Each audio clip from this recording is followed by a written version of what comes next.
This is my report on Chapter 4, A Permanent School on a Place of Their Own. The general overview is the chapter talks about how the first permanent school came to be and talks about how the history of those that were the founders, how they all ended up coming to this one like to coming to create this establishment. The first permanent school was founded by Thomas Gallaudet, Laurent Clair, and Mason Cogswell.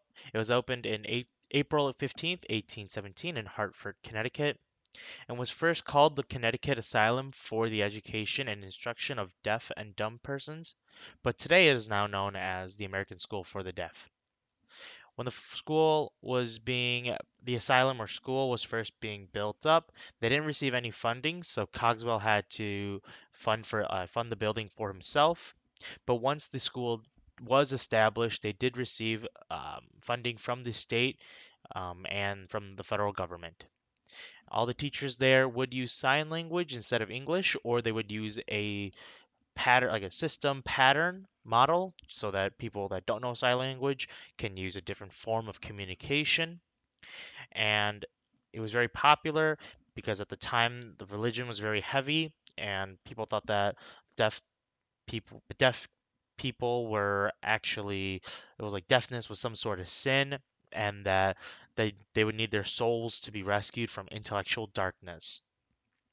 Thomas Hopkins Gallaudet, he was one of the founding members of the American School for the Deaf.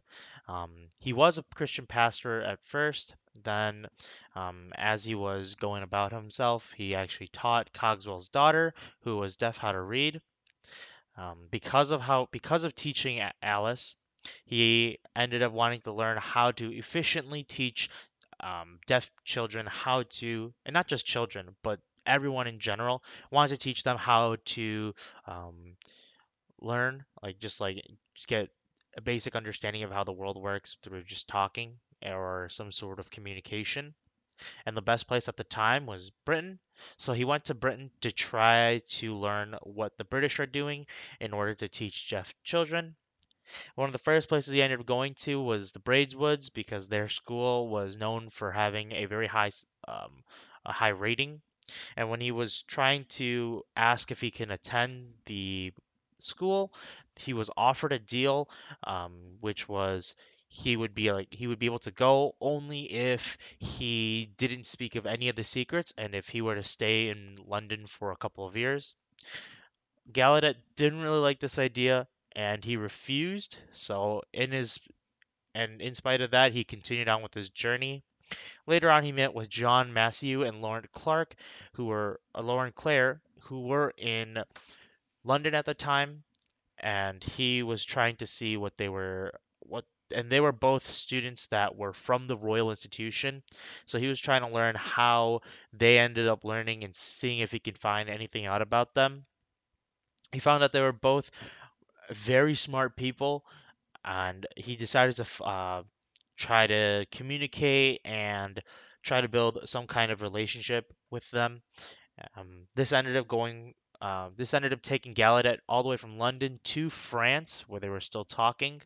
And later on, when Gallaudet had to return to the U.S., Laurent Clair would actually join along. Laurent Clair was deaf at the age of 1. He was a teacher at the Royal Institution of the Deaf in Paris.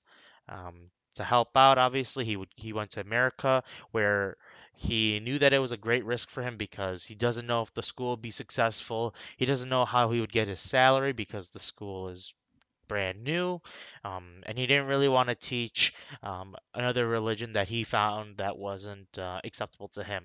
Because at the time he was Roman Catholic, and um, and Gallaudet was a Protestant, and he didn't want to teach any like Protestant teachings. So he ended up asking Gallaudet and Cogswell when they got to America if he can have some religion free independence, as well as he was trying to find some sort of consistent way to get some kind of salary.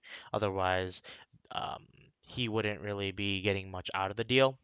And just a random thing was that one of his pupils he ended up marrying afterwards, and her name was Eliza Boardman.